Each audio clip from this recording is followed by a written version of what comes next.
News में आपका स्वागत है और मैं आपसे मुखातिब हूँ समीर अब्बास। प्रोफेसर वसीम बरेलवी साहब का एक शेर है कि तुम अपने पास रखो अपने सूरजों का हिसाब, मुझे तो आखिरी घर तक दिया जलाना है। यही सोच लेकर केशलता अस्पताल की नींव रखी गई और फिर रोहिलखंड मेडिकल कॉलेज की। और ये पूरा जो परिवार है डॉक्टर वरुण अग्रवाल जी और डॉक्टर केशव जी का, यकीनन बरेली में बहुत कुछ कर रहा है। उसी परिवार की जो बहू हैं डॉक्टर प्रज्ञा मिश्रा, वो मूलतः बरेली की तो नहीं है लेकिन बरेली के लिए एक ज़बरदस्त काम कर रही हैं। उन्होंने भोपाल और मुंबई से अपना MBBS और MS तमाम चीज़ें की, साथ ही स्पेशलाइजेशन स्विट्ज़रलैंड से ज़्यादा किया। उसके बाद जो है बरेली में वो रोहिलखंड मेडिकल कॉलेज और साथ में केशलता अस्पताल में अपनी सेवाएं दे रही हैं। बहुत सारे विषय हैं महिलाओं को लेकर जिसको लेकर हम आज उनसे बातचीत करेंगे और साथ ही आधुनिक विधि द्वारा वो किस तरह से तमाम ओवरी कैंसर और जो तमाम चीज़ें हैं और ऑपरेशन को लेकर भी, क्योंकि लेप्रोस्कोपी और जो तमाम आधुनिक चीज़ें हैं वो सब आ चुकी हैं, उन तमाम विषयों को लेकर हम बात करेंगे और ज़बरदस्त तरह से वो काम कर रही हैं। तमाम विषय हैं हमारे साथ। एक इंट्रोडक्शन तो यही है आपका, कहने को बहुत कुछ है जिस तरह से आपने मेहनत की और बरेली में भी बहुत कम टाइम में आपने अच्छा काम कर रही हैं। कुछ इंट्रोडक्शन में आप बोलना चाहें जो मैं शायद भूल गया हूं तो आप बोल सकती हैं, उसके बाद हम विषय पर आए। मैं डॉक्टर प्रज्ञा मिश्रा, मूलतः मैं भोपाल से हूं। मैंने अपना MBBS नायर हॉस्पिटल मुंबई से किया था। उसके बाद मैंने अपना MS GMC भोपाल। उसके बाद क्योंकि मुझे दूरबीन विधि से ऑपरेशन करने में स्पेशल इंटरेस्ट था तो मैंने मुंबई से और स्विट्ज़रलैंड से इसकी फेलोशिप की और अभी मैं एसोसिएट प्रोफेसर हूँ रोहिलखंड मेडिकल कॉलेज में और केशलता हॉस्पिटल में भी मैं अपनी सेवाएं प्रदान करती हूँ। जी, अब मैं सीधा विषय पर आता हूँ। आपने बीच में दूरबीन विधि की बात की। जी, जैसा जैसा डेवलप ज़माना हुआ, हम आधुनिक तौर तरीके की तरफ आए, दूरबीन विधि से किस तरह से फ़ायदा मिल रहा है?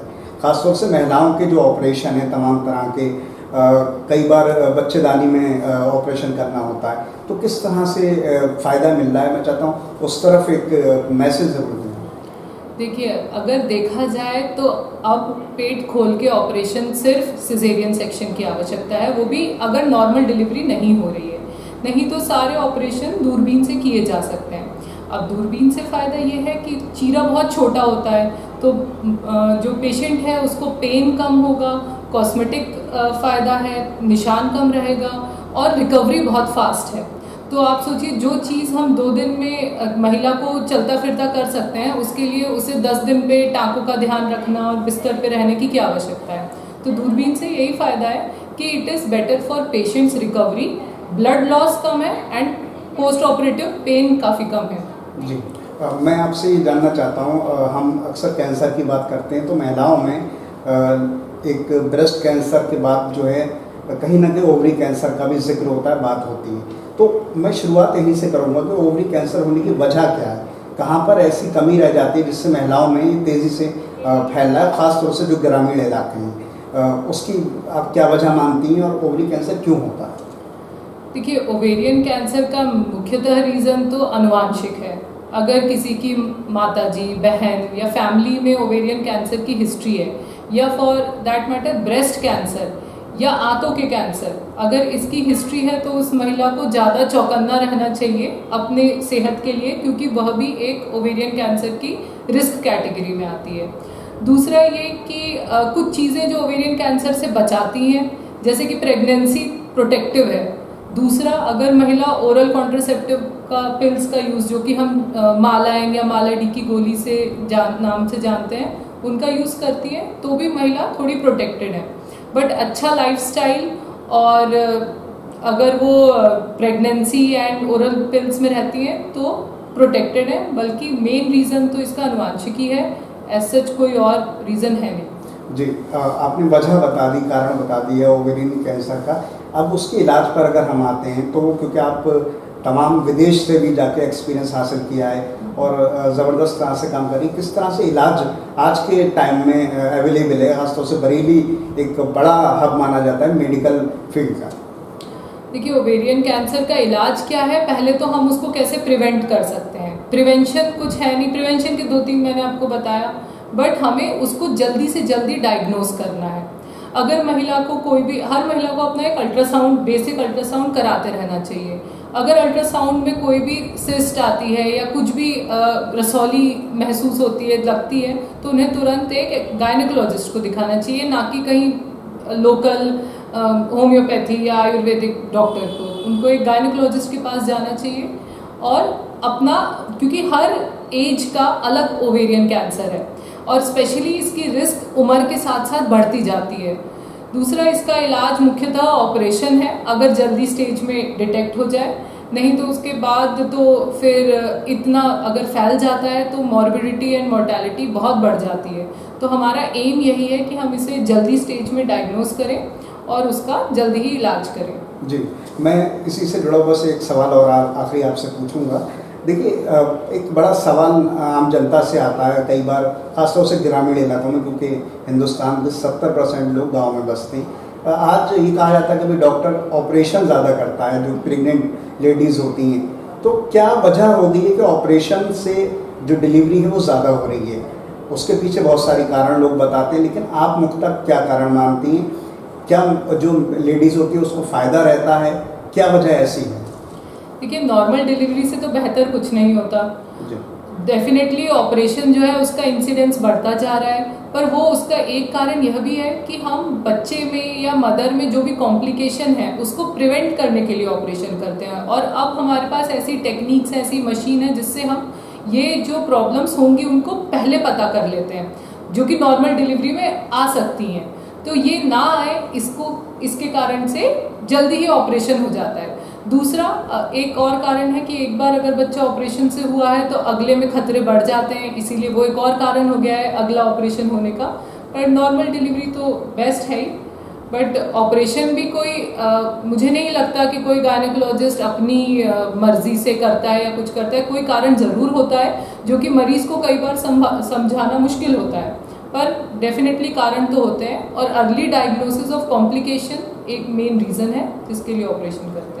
एक छोटी सी बात इसमें जानना चाहता हूँ। अक्सर ये बात कही जाती है कि 3 ही ऑपरेशन हो सकते हैं, तो इसमें सच्चाई अक्सर मिथ है इस बात का कि जो प्रेग्नेंट लेडीज़ होती हैं उनके 3 ही ऑपरेशन हो सकते हैं अगर उनकी बच्चा होना है, तो सच्चाई क्या है? नहीं, ऑपरेशन तो बहुत हो सकते हैं, ऐसा कुछ नहीं है कि 3 ही हो सकते हैं। बट प्रॉब्लम ये होती है कि जैसे जैसे ऑपरेशन ज़्यादा होते जाते हैं, महिला की जान को खतरा बढ़ते जाता है। तो जो खतरा 12% है, दूसरे ऑपरेशन में वो लगभग 40 से 60% हो जाता है, जिसमें उसकी मृत्यु की संभावना भी बढ़ जाती है। इसीलिए सलाह यही दी जाती है कि 3 से ज़्यादा ऑपरेशन ना हो, क्योंकि खतरे बहुत ज़्यादा बढ़ जाते हैं। नहीं तो होने को तो अगर ऑपरेशन तो 4-5 भी होते हैं लोगों के, फॉरेन में होते हैं, पर हम यहाँ पे हमारे इंडियन सेटअप में क्योंकि फॉलोअप पुअर है, महिला का न्यूट्रिशन थोड़ा पुअर है, तो इसीलिए उनको 2-3 से ज़्यादा नहीं एडवाइस करते हैं। बस एक छोटी सी बात जानना चाहता हूँ, आप यहाँ पर क्या क्या एडवांस तकनीक लोगों को मुहैया करा पा रही हैं? हमारे ज़रिए से, हमारे माध्यम से, खासतौर से रोहिलखंड मेडिकल कॉलेज और केशलता अस्पताल में क्या क्या सुविधाएँ आप मुहैया करा रही हैं, वो थोड़ा सा और बताएं। मैं यहाँ पे और रोहिलखंड हॉस्पिटल में दूरबीन से ऑपरेशन करती हूँ, जिसमें दूरबीन से बच्चादानी निकालना, अगर कोई रसौली हो उसका ऑपरेशन, दूरबीन से बंद नलियों का जांच करना और उन्हें खोलने का ऑपरेशन करना। अगर बच्चेदानी के अंदर रसौली है तो हम उसे हिस्ट्रोस्कोपी से भी निकाल देते हैं। हिस्ट्रोस्कोपी से हम टारगेटेड बायोप्सी लेते हैं कि अगर किसी को कैंसर का खतरा है तो हम उसी जगह से जांच लें जहाँ पे हमें कैंसर का खतरा लग रहा है, ना ही ब्लाइंडली बायोप्सी लें। और यहाँ पे normal delivery, painless delivery, caesarean, सबकी सुविधा है। जी, बस एक और बात छोटी सी जानना चाहता हूँ। अक्सर हम डॉक्टर से पूछते हैं कि बड़ी बिजी लाइफ होती है और आज डॉक्टर डे भी है। आप बरेली की बहुत ही अच्छी फैमिली से हैं, आपके हस्बैंड बहुत बड़े अच्छे सर्जन हैं और अपने मनोरंजन के लिए वो तमाम मुझे बता रहे थे स्विमिंग करते हैं और तमाम उन्हें शौक़ है। आपका क्या ऐसा शौक़ है जो आप अपनी अगर फ्री टाइम होता है, क्योंकि ज़िंदगी का एक हिस्सा वो भी है जिसमें एंटरटेनमेंट जिसे बोला जाता है, एज ए डॉक्टर बड़ी मुश्किल लाइफ हो गई है, अपने एंटरटेनमेंट के लिए डॉक्टर प्रज्ञा मिश्रा जी क्या करती हैं, अगर चाहें तो बता सकते। अपने एंटरटेनमेंट के लिए मेरे पास तो एक 4 साल का छोटा बेटा है, वही मेरा पूरा एंटरटेनमेंट करता है। दूसरा, मुझे रनिंग का बहुत शौक़ है, तो मैं कोशिश करती हूँ कि मैं रोज़ रनिंग करने जाऊँ, और मेरा एम है कि मैं इस साल के अंत तक एक मैराथन के लिए ट्रेनिंग करूँ। और उसके अलावा मैं नॉवेल्स पढ़ती हूँ, बुक्स पढ़ती हूँ। मुझे सेल्फ मोटिवेशन वाली नॉवेल्स पसंद हैं, बुक्स पसंद हैं, और मुझे बायोग्राफीज बहुत पसंद है, चाहे वो टीवी पे देखूँ या पढ़ूँ। तो मैं ऐसे ही अपना टाइम व्यतीत करती हूँ। यही बात डॉक्टर वरुण अग्रवाल जी ने कही थी, और उन्होंने मुझे दिखाया भी। केबिन में मुझे बहुत सारी किताबें हैं, नॉवेल का उन्हें भी शौक है। बहुत सारी शुभकामनाएं हैं आपके लिए। भविष्य में और भी बहुत सारे विषय हैं जिसको लेकर हम आपसे इंटरव्यू करते रहेंगे, और आपकी जो समझ है, आपकी स्पेशलाइजेशन है, उसको लोगों तक पहुंचा पाएंगे। बहुत सारी शुभकामनाएं आपको। Thank you so much. Thank you. तो हमारे साथ थे डॉक्टर प्रज्ञा मिश्रा जी, जो केशलका अस्पताल और रोहिलखंड मेडिकल कॉलेज में अपनी सेवाएं दे रही हैं। बहुत सारे विषय तो हमने नहीं छुए, लेकिन दो अहम विषय उस पर हमने उनसे बात की, ओवरिन कैंसर की, और साथ में बच्चेदानी का किस तरह से ऑपरेशन होता है उसके बारे में। साथ में और उन्होंने कुछ जागरूकता को लेकर तमाम चीज़ें बताई। यकीनन बरेली के लिए वो एक ज़बरदस्त काम कर रही हैं और आधुनिक विधि से तमाम सुविधाएं मुहैया करा रही हैं। फिलहाल इन तमाम बातों के साथ मैं समीर अब्बास, अटल न्यूज़।